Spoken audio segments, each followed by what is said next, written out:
എല്ലാവർക്കും മറ്റൊരു ക്ലാസ്സിലേക്ക് സ്വാഗതം. നമ്മൾ മുൻവർഷ ചോദ്യങ്ങൾ പരിശീലിച്ചുകൊണ്ടിരിക്കുകയാണ്.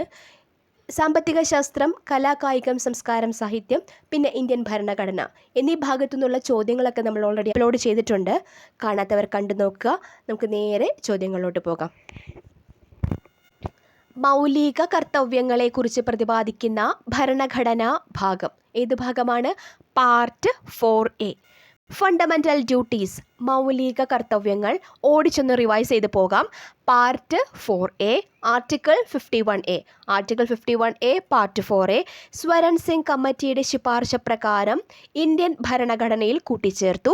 1976 42 ഭരണഘടനാ ഭേദഗതിയിലൂടെ 10 മൗലിക കർത്തവ്യങ്ങൾ ഇന്ത്യൻ ഭരണഘടനയിൽ കൂട്ടിച്ചേർക്കപ്പെട്ടു. 2002 86 ഭരണഘടനാ ഭേദഗതിയിലൂടെ മൗലിക കർത്തവ്യങ്ങളുടെ എണ്ണം 11 ഇനി ഇത് ഇന്ത്യൻ സിറ്റിസൻസിന് മാത്രമാണ് ആപ്ലിക്കബിൾ, നോൺ ജസ്റ്റീഷ്യബിൾ ഇൻ നേച്ചറും കൂടിയാണ്. അടുത്ത ചോദ്യം, ന്യൂനപക്ഷങ്ങൾക്ക് അവരുടെ ഭാഷ, ലിപി, സംസ്കാരം എന്നിവയുടെ സംരക്ഷണം ഉറപ്പുവരുത്തുന്ന അവകാശം. ഏതവകാശമാണ്? സാംസ്കാരികവും വിദ്യാഭ്യാസപരവുമായ അവകാശം. Cultural and educational rights, article 29. ഇന്ത്യയുടെ ടെറിട്ടറിക്കുള്ളിൽ താമസിക്കുന്ന വ്യത്യസ്തമായ ഭാഷയോ ലിപിയോ സംസ്കാരമോ ഉള്ള ഏതൊരു വിഭാഗത്തിൽപ്പെട്ട പൗരന്മാർക്കും അത് സംരക്ഷിക്കാനുള്ള അവകാശമുണ്ട്. എനി സെക്ഷൻസ് ഓഫ് സിറ്റിസൻസ് എന്നാണ് പറഞ്ഞിരിക്കുന്നത്, അതായത് ഏതൊരു വിഭാഗത്തിൽപ്പെട്ട ജനങ്ങൾക്കും. So it is applicable to minorities as well as majorities also. അതുപോലെ സ്റ്റേറ്റ് മെയിൻറ്റെയിൻ ചെയ്യുന്ന അല്ലെങ്കിൽ സ്റ്റേറ്റിൻ്റെ സാമ്പത്തിക സഹായം ലഭിക്കുന്ന ഒരു വിദ്യാഭ്യാസ സ്ഥാപനത്തിലും മതം, വംശം, ജാതി, ഭാഷ എന്നിവയുടെ കാരണത്താൽ ആർക്കും അഡ്മിഷൻ നിരസിക്കാൻ പാടില്ല. ഓക്കെ, നമുക്ക് ആർട്ടിക്കിൾ 30 കൂടി നോക്കാം. ആർട്ടിക്കിൾ 30, ന്യൂനപക്ഷങ്ങൾക്ക് വിദ്യാഭ്യാസ സ്ഥാപനങ്ങൾ സ്ഥാപിക്കുന്നതിനും നിയന്ത്രിക്കുന്നതിനുമുള്ള അവകാശം. അതായത് സാമ്പത്തിക സഹായം നൽകുമ്പോൾ ന്യൂനപക്ഷം കൈകാര്യം ചെയ്യുന്ന ഒരു വിദ്യാഭ്യാസ സ്ഥാപനത്തോടും സംസ്ഥാനത്തിന് വിവേചനം കാണിക്കാനാവില്ല.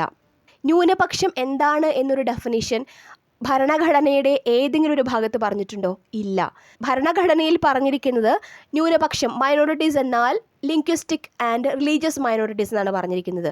1992 national commission for minorities act പ്രകാരം Muslims, Sikh, Christians, Buddhist, Parsis, പിന്നെ ജെയിൻസ് അവരുമാണ് റിലീജിയസ് മൈനോറിറ്റീസിൽ ഉൾപ്പെടുന്നത്. ലിംഗ്വിസ്റ്റിക് മൈനോറിറ്റീസ് എന്നാലോ ഓരോ സംസ്ഥാനത്തിലും മെജോറിറ്റീസ് ആളുകൾ സംസാരിക്കുന്ന ഒരു ഭാഷയുണ്ടാകും. ഭൂരിപക്ഷം ആളുകളും സംസാരിക്കാത്ത കുറച്ച് പേർ മാത്രം സംസാരിക്കുന്ന ഭാഷയാണ് ലിംഗ്വിസ്റ്റിക് മൈനോറിറ്റീസ് എന്ന് പറയുന്നത്. ഇനി ഈ ന്യൂനപക്ഷം ആരൊക്കെയാണ് എന്ന് തീരുമാനിക്കുന്നത് ആരാണ്? സ്റ്റേറ്റ് ആണ്, സംസ്ഥാനങ്ങളാണ് തീരുമാനിക്കുന്നത്. അടുത്ത ചോദ്യം, ഇന്ത്യൻ ഭരണഘടനയുടെ ആമുഖത്തിൽ പരാമർശിക്കപ്പെടുന്ന തീയതി. Option A 26 November 1949.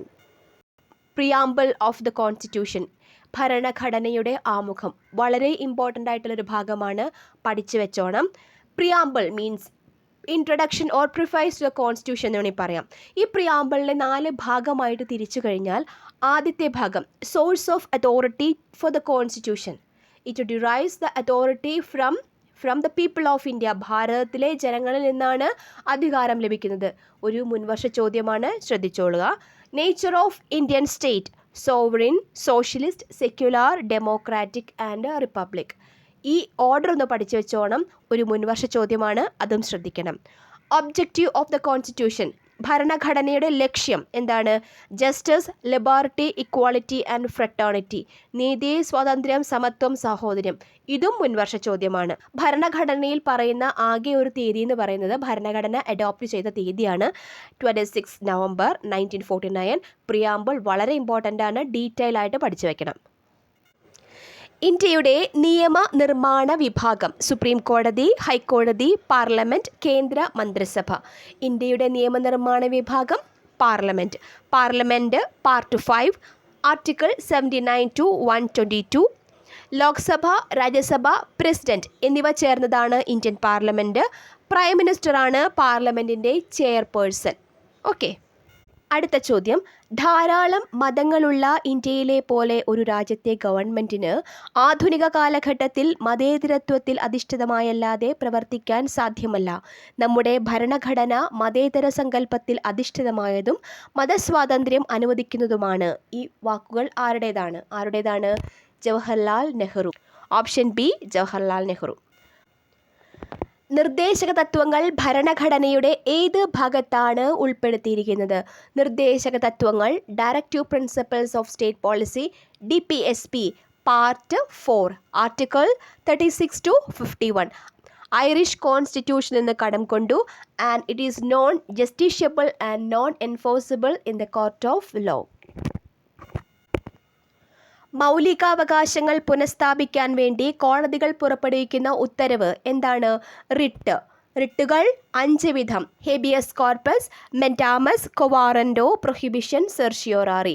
സുപ്രീം കോടതി ആർട്ടിക്കിൾ 32 പ്രകാരവും ഹൈക്കോടതി ആർട്ടിക്കിൾ 226 പ്രകാരവും റിട്ടുകൾ പുറപ്പെടുവിക്കുന്നു.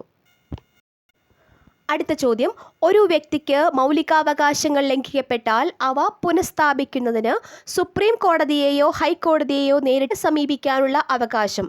ഭരണഘടനാപരമായ പരിഹാരം കാണാനുള്ള അവകാശം. Right to constitutional remedies, article 32. അതായത് ഒരു മൗലികാവകാശം മുഖേന തന്നെ മൗലികാവകാശം സംരക്ഷിക്കപ്പെടുന്നു. ഈ ആർട്ടിക്കിള് സുപ്രീം കോടതിയെ എന്താക്കി മാറ്റുന്നു? Defender and guarantor of fundamental rights. Defender and guarantor of fundamental rights എന്ന് പറയുന്നത് സുപ്രീം കോടതിയാണ്. ഒരു മുൻവർഷ ചോദ്യമാണ്, ഓർത്തു വെച്ചോളുക. ഒരു ഭരണഘടനാ ഭേദഗതി മൂലമോ പോലും എടുത്തു കളയാൻ പറ്റാത്ത ഒരു ആർട്ടിക്കിളാണ് ആർട്ടിക്കിൾ 32. 20ാമത്തെ ചോദ്യം, താഴെ തന്നിരിക്കുന്നവയിൽ ഇന്ത്യൻ ഭരണഘടനയുടെ ആമുഖത്തിൽ പരാമർശമില്ലാത്ത ആശയം ഏത്? സമത്വം, സാഹോദര്യം, ജനാധിപത്യം, വോട്ടവകാശം. വോട്ടവകാശം എന്നതാണ് ഉത്തരം. നമ്മൾ 20 ചോദ്യങ്ങൾ കംപ്ലീറ്റ് ചെയ്തു. ഫസ്റ്റ് പാർട്ട് കാണാത്തവർ കണ്ടു നോക്കുക. അടുത്ത ഒരു 10 ചോദ്യവുമായി ഉടനെ വരാം. Thank you.